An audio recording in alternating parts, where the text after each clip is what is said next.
sir थोड़ी जानकारी दे दो की होया ਇਹਦੇ ਵਿੱਚ ਮੈਂ ਤੁਹਾਨੂੰ ਸਿਰਫ ਇੰਨਾ ਹੀ ਦੱਸਣਾ ਚਾਹੁੰਦਾ ਹੈਗਾ ਕਿ ਜਿਹੜੇ ਪੈਰੈਂਟਸ ਸੀਗੇ ਜਿਹੜੇ ਮੁੰਡਿਆਂ ਨੇ ਫੌਜ ਦੇ ਪੇਪਰ ਦਿੱਤੇ ਸੀਗੇ ਪਰ ਉਹਨਾਂ ਦੇ ਪੇਪਰਾਂ ਦੇ ਵਿੱਚ ਉਹਨਾਂ ਦਾ ਹਾਲੀ ਰਿਟਨ ਐਗਜ਼ਾਮੀਨੇਸ਼ਨ ਨਹੀਂ ਹੋ ਪਾਇਆ ਉਹਦੇ ਕਰਕੇ ਉਹ ਅੱਜ ਇੱਥੇ ਬੁਲਾਏ ਗਏ ਸੀਗੇ ਇਕੱਠੇ ਕੀਤੇ ਗਏ ਨੇ ਉਹ ਜਿਹੜੇ ਮੁੰਡੇ ਇੱਥੇ ਇਕੱਠੇ ਹੋਏ ਸੀਗੇ ਉਹਨਾਂ ਦੇ ਵਿੱਚੋਂ ਕੁਝ ਮੁੰਡਿਆਂ ਨੇ तकरीबन ਜਿਹੜਾ 100-125 ਮੁੰਡਾ ਸੀਗਾ ਜਿਹੜਾ ਇਕੱਠਾ ਹੋਇਆ ਸੀਗਾ ਕੁਝ ਮੁੰਡਿਆਂ ਨੇ ਅਚਾਨਕ ਹੀ ਉੱਥੇ ਇਸ ਨੂੰ ਇਕੱਠ ਨੂੰ ਇੱਕ ਮੌਬ ਦਾ ਰੂਪ ਦੇਤਾ ਔਰ ਉਹਦੇ ਵਿੱਚ ਉਹਨਾਂ ਨੇ ਉੱਥੇ ਪੁਲਿਸ ਦੀ ਜਿਹੜੀ ਗੱਡੀ ਸਾਡੀ ਇੱਕ ਖੜੀ ਸੀਗੀ ਦੁਰਗਾ ਮਾਤਾ ਮੰਦਿਰ ਚੌਂਕ ਦੇ ਕੋਲ ਤੇ ਉੱਥੇ ਉਹਨਾਂ ਨੇ ਉਸ ਗੱਡੀ ਦੀ ਭੰਨਤੋੜ ਕੀਤੀ ਜਦੋਂ ਪੁਲਿਸ ਨੇ ਉੱਥੇ ਰਿਐਕਟ ਕਰਨ ਦੀ ਕੋਸ਼ਿਸ਼ ਕੀਤੀ ਤਾਂ ਫਿਰ ਇਹ ਬੰਦੇ ਸਾਰੇ ਭੱਜੇ ਔਰ ਇਹ ਰੇਲਵੇ ਸਟੇਸ਼ਨ ਵਾਲੇ ਪਾਸੇ ਆ ਗਏ ਰੇਲਵੇ ਸਟੇਸ਼ਨ ਦੇ ਅੰਦਰ ਐਂਟਰ ਕਰਨ ਤੋਂ ਪਹਿਲਾਂ ਇਹਨਾਂ ਨੇ ਜਿਹੜੇ ਸ਼ੀਸ਼ੇ ਸੀਗੇ ਉੱਥੇ ਦੇ ਉਹ ਤੋੜੇ ਉਸ ਤੋਂ ਬਾਅਦ ਇਹ ਮੌਬ ਜਿਹੜਾ ਸੀਗਾ ਇਹ ਰੇਲਵੇ ਪਲੇਟਫਾਰਮ ਨੰਬਰ 1 ਤੇ ਇਹਨੇ ਭੱਜਦੇ ਹੋਏ ਇਹ ਬੰਦਿਆਂ ਦੇ ਕੋਲ ਡੰਡੇ ਵਗੈਰਾ ਸੀਗੇ ਜੋ ਇਹਨਾਂ ਨੇ ਆਪੇ ਇਕੱਠੇ ਕੀਤੇ ਹੋਏ ਸੀਗੇ ਉਹ ਡੰਡੇ ਲਾਠੀਆਂ ਮਾਰ ਕੇ ਮਾਰਦੇ ਇਹ ਜਿਹੜੇ ਸ਼ੋਅ ਕੇਸ ਸੀਗੇ ਜਿਨ੍ਹਾਂ ਦੇ ਵਿੱਚ ਐਡਵਰਟਾਈਜ਼ਮੈਂਟ ਲੱਗੇ ਹੁੰਦੇ ਨੇ ਉਹਨਾਂ ਨੂੰ ਤੋੜਿਆ ਇੱਕ ਬੂਥ ਸੀਗਾ ਉੱਥੇ ਉਹਦੇ ਸ਼ੀਸ਼ੇ ਭੰਨੇ ਔਰ ਇਹ ਭੱਜੇ ਜਦੋਂ ਤੱਕ ਇਹ ਕਰਦੇ ਸੀਗੇ ਤੇ ਪੁਲਿਸ ਨੇ ਇਮੀਡੀਏਟਲੀ ਰਿਐਕਟ ਕੀਤਾ ਔਰ ਇਹ ਜਿਹੜੇ ਬੰਦੇ ਸਾਰੇ ਦੇ ਸਾਰੇ ਉੱਥੋਂ ਤਿੱਤਰ ਬਿੱਤਰ ਹੋ ਗਏ ਔਰ ਅਲੱਗ-ਅਲੱਗ ਜਗ੍ਹਾ ਤੇ ਦਿਸ਼ਾਵਾਂ ਦੇ ਵਿੱਚ ਭੱਜ ਗਏ इसी दौरान पुलिस ने तकरीबन 8 ਤੋਂ 10 ਬੰਦੇ ਜਿਹੜੇ ਹੈਗੇ ਨੇ ਉਹ ਰਾਉਂਡ ਅਪ ਕਰ ਲਏ ਹੈਗੇ ਨੇ ਔਰ ਉਹਨਾਂ ਤੋਂ ਪੁੱਛਗਿੱਛ ਚੱਲ ਰਹੀ ਹੈ ਸਰ ਜਿਹੜਾ ਤੁਸੀਂ ਕਹਿ ਰਹੇ ਕਿ ਮੂਲ ਹੈਗੇ ਜਿਹੜੇ ਆਸ ਕਰਦੇ ਇਹਨਾਂ ਚ ਕੋਈ ਸ਼ਰਾਰਤੀ ਲੋਕ ਵਿੱਚ ਇਹਦੇ ਵਿੱਚ ਬਿਲਕੁਲ ਵੀ ਇਸ ਗੱਲ ਤੋਂ ਮੁਨਕਰ ਨਹੀਂ ਕੀਤਾ ਜਾ ਸਕਦਾ ਕਿ ਇਹ ਬੱਚੇ ਜਿਹੜੇ ਨੇ ਇਹ ਐਕਚੁਅਲੀ ਬੁਲਾਏ ਗਏ ਨੇ ਕਿਸੇ ਹੋਰ ਤਰੀਕੇ ਦੇ ਨਾਲ और उस तो बाद इन्हों मिसयूज कराता किसी होर तरीके दे नाल तो एक मिनट मेरी बेनती सुनो एक मिनट मैनू पहला मेरी गल सुन लो इन्हों दे WhatsApp ग्रुप्स बने हुए ने ਉਹਦੇ ਵਿੱਚ ਇਹਨਾਂ ਨੂੰ ਕੋਈ ਬੰਦਾ ਇਨਸਟੀਗੇਟ ਕਰਦਾ ਹੈ ਕਿ ਤੁਸੀਂ ਉੱਥੇ ਆ ਜਾਓ ਕੋਈ ਬੰਦਾ ਬੁਲਾਉਂਦਾ ਕਿ ਆਪਾਂ ਉੱਥੇ ਜਾ ਕੇ ਗੱਲ ਕਰਾਂਗੇ ਇਹ ਕੁਝ ਬੱਚੇ ਐਸੇ ਹੈਗੇ ਨੇ ਜਿਹੜੇ ਕਿ ਇੱਥੇ ਆਉਂਦੇ ਨੇ ਕੁਝ ਹੋਰ ਸੋਚ ਕੇ ਪਰ ਇੱਥੇ ਮਿਸਯੂਜ਼ ਹੋ ਜਾਂਦੇ ਨੇ ਇਹ ਵੀ ਇੱਕ ਐਂਗਲ ਹੈ दूसरी गल ये हैगी है कि ਜਿਹੜੇ ਬੰਦਿਆਂ ਨੇ ਕੁਝ ਕੀਤਾ ਸਾਡੇ ਕੋਲ ਵੀਡੀਓਜ਼ ਹੈਗੀਆਂ ਨੇ ਉਹਨਾਂ ਦੀਆਂ ਔਰ ਉਹਨਾਂ ਦੀ ਅਸੀਂ ਸ਼ਨਾਖਤ ਕਰ ਰਹੇ ਹਾਂ ਉਹਨਾਂ ਨੂੰ ਟਰੈਕ ਕਰ ਰਹੇ ਹਾਂ ਔਰ ਡੈਫੀਨਿਟਲੀ ਉਹਨਾਂ ਨੂੰ ਅਸੀਂ ਫੜਾਂਗੇ ਵੀ ਇਨਵੈਸਟੀਗੇਸ਼ਨ ਪਤਾ ਲੱਗਾ ਕਿ ਕਿੰਨਾਂ ਨੇ ਬੁਲਾਇਆ ਸੀ ਇਹਨਾਂ ਨੂੰ ਕਿੰਨਾਂ ਨੇ ਬੁਲਾਇਆ ਸੀ ਮੁੱਢਲੀ ਇਨਵੈਸਟੀਗੇਸ਼ਨ ਦੇ ਵਿੱਚ ਸਿਰਫ ਇੰਨਾ ਹੀ ਹੈ ਕਿ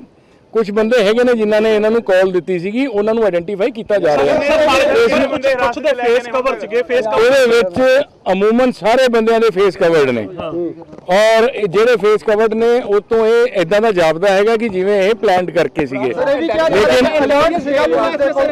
ਕੱਲ ਕੋਈ ਰਾਤ ਦੀ ਇਨਪੁਟ ਸੀ ਇੰਟੈਲੀਜੈਂਸ ਨੂੰ ਜਿਸ ਤਰ੍ਹਾਂ ਨਾਲ ਕੋਈ ਅਲਰਟ ਰੇਲਵੇ ਵੱਲੋਂ ਜਾਂ ਇਹੀ ਸਵਾਲ ਆ ਬਰਾੜ ਸਾਹਿਬ ਪੂਰੇ ਦੇਸ਼ ਵਿੱਚ ਹੋ ਰਿਹਾ ਹੈ ਦੇਖੋ ਇਹ ਪੂਰੇ ਦੇਸ਼ ਵਿੱਚ ਹੋ ਰਿਹਾ ਹੈਗਾ ਸਾਰੇ ਪਾਸੇ ਹੋ ਰਿਹਾ ਇਹਦੇ ਬਾਰੇ ਜਿੰਨੀ ਇਤਲਾਹ ਸੀਗੀ ਉਨੀ ਕਿ ਇਤਲਾਹ ਉਹਦੇ ਮੁਤਾਬਕ ਅਸੀਂ ਤਿਆਰ ਬੈਠੇ ਹੋਏ ਸੀਗੇ ਰੇਲਵੇ ਸਟੇਸ਼ਨ ਆਣਾ ਉਸ ਤੋਂ ਬਾਅਦ ਤੋੜ-ਫੋੜ ਕਰੀ ਅੱਗੇ ਪੁਲਿਸ ਦਾ ਕੋਈ ਬੈਰੀਕੇਡ ਨਹੀਂ ਲੱਗਾ ਕੁਝ ਨਹੀਂ ਲੱਗਾ ਅੰਦਰ ਵੜ ਕੇ ਨਹੀਂ ਉਸ ਵੇਲੇ ਜਿਹੜੇ ਇਹ ਬੰਦੇ ਇਕੱਠੇ ਹੋਏ ਸੀਗੇ ਇਹਨਾਂ ਦਾ ਇਹ ਮੰਤਵ ਨਹੀਂ ਸੀ ਲੱਗਦਾ ਜਿਹੜੇ ਅਸੀਂ 8-10 ਬੰਦੇ ਫੜੇ ਆ ਉਹਨਾਂ ਤੋਂ ਇਹ ਪਤਾ ਲੱਗ ਰਿਹਾ ਕਿ ਅੱਗੇ ਕੋਈ ਸ਼ਰਾਰਤੀ ਅੰਸਰ ਜਿਹੜੇ ਹੈਗੇ ਨੇ ਉਹ ਵਿੱਚ ਪਏ ਹੋਏ ਨੇ ਜਿਨ੍ਹਾਂ ਨੇ ਇਹਨਾਂ ਨੂੰ ਬੱਚਿਆਂ ਨੂੰ ਮਿਸਯੂਜ਼ ਕਰ ਲਿਆ ਇਹ ਐਂਗਲ ਬਿਲਕੁਲ ਵੀ ਨਕਾਰਿਆ ਨਹੀਂ ਜਾ ਸਕਦਾ ਹਾਲੇ ਅਸੀਂ ਤਫਤੀਸ਼ ਕਰ ਰਹੇ ਹਾਂ ਔਰ ਇਹ ਜਿੱਦਾਂ ਅੱਗੇ ਤਫਤੀਸ਼ ਹੋਏਗੀ ਤੁਹਾਨੂੰ ਦੱਸ ਦਾਂਗੇ ਇਹਦੇ ਵਿੱਚ ਮੈਂ ਤੁਹਾਨੂੰ ਇਹ ਦੱਸਣਾ ਚਾਹੁੰਦਾ ਹੈਗਾ ਇਹ ਕਈ ਬੰਦੇ ਅਲੱਗ ਤੋਂ ਕੋਈ ਰੋਪੜ ਤੋਂ ਆਇਆ ਕੋਈ ਜਗਰਾਉਂ ਦੇ ਵਿੱਚੋਂ ਆਇਆ ਕੋਈ ਕਿਲਾ ਰਾਏਪੁਰ ਤੋਂ ਆਇਆ ਹੈ ਇਦਾਂ ਅਲੱਗ-ਅਲੱਗ ਜਗ੍ਹਾ ਦੇ ਹੈਗੇ ਨੇ ਲੇਕਿਨ ਪੰਜਾਬ ਦੇ ਬਾਹਰੋਂ ਮੈਂ ਤੁਹਾਨੂੰ ਬ੍ਰਦਰ ਇਹ ਦੱਸ ਰਿਹਾ ਕਿ we are looking into it ਬਾਕੀ ਇਹ ਤੁਹਾਨੂੰ ਮੈਂ ਦੱਸ ਰਿਹਾ ਕਿ ਇਹਦੇ ਵਿੱਚ ਕਾਰਵਾਈ ਦੇ ਵਿੱਚ ਇੱਕ ਪਰਚਾ ਅਸੀਂ ਸਿਵਲ ਲਾਈਨ 'ਚ ਦੇ ਰਹੇ ਹੈਗੇ ਆ ਔਰ ਇੱਕ ਪਰਚਾ ਇੱਥੇ GRP 'ਚ ਵੀ ਹੋ ਰਿਹਾ ਹੈਗਾ ਸੋ 2 ਪਰਚੇ ਇੱਥੇ ਦਰਜ ਹੋ ਰਹੇ ਨੇ ਔਰ ਉਹਦੇ ਵਿੱਚ ਤਫਤੀਸ਼ ਕੀਤੀ ਜਾ ਰਹੀ ਹੈ ਜਿੱਦਾਂ ਹੀ ਫਿਲਹਾਲ 8 ਤੋਂ 10 ਬੰਦੇ ਹੈਗੇ ਨੇ ਜਿੱਦਾਂ ਕੋਈ ਰਿਕਵਰੀ ਹੁੰਦੀ ਹੈ ਜਾਂ ਕੋਈ ਇਨਫੋਰਮੇਸ਼ਨ ਪਤਾ ਲੱਗਦੀ ਹੈ ਉਹ ਨਾਲ ਦੀ ਨਾਲ ਤੁਹਾਡੇ ਨਾਲ ਸ਼ੇਅਰ ਕਰਦੇ ਹਾਂ ਕੋਈ ਜਥੇਬੰਦੀ ਸ਼ਾਮਲ ਹੈ ਕਿਸੇ ਜਥੇਬੰਦੀ ਦੀ ਕੋਈ ਗੱਡੀ ਫੜੀ ਬ੍ਰਦਰ ਐਬਸੋਲੂਟਲੀ ਨਹੀਂ ਇਦਾਂ ਦੀ ਕੋਈ ਜਥੇਬੰਦੀ ਜਾਂ ਕੁਝ ਨਹੀਂ ਹੈ ਉਹ ਕਿਸੇ ਨੇ ਇਨਫੋਰਮੇਸ਼ਨ ਦਿੱਤੀ ਸੀ ਕਿ ਕਿਸੇ ਗੱਡੀ 'ਚ ਆਏ ਨੇ ਲੇਕਿਨ ਉਹ ਅਸੀਂ ਵੈਰੀਫਾਈ ਕਰ ਰਹੇ ਹਾਂ ਉਹ ਕਿਸਾਨ ਯੂਨੀਅਨ ਦੇ ਕੁਝ ਬੰਦੇ ਹੈਗੇ ਨੇ ਉਹ ਆਏ ਸੀਗੇ ਉਹ ਬਜ਼ੁਰਗ ਹੈਗੇ ਨੇ ਉਹਨਾਂ ਨੇ ਦੱਸਿਆ ਕਿ ਅਸੀਂ ਤਾਂ ਆਪਣੇ ਕਿਸੇ ਗੈਸਟ ਨੂੰ ਇੱਥੇ ਰਿਸੀਵ ਕਰਨ ਵਾਸਤੇ ਆਏ ਸੀਗੇ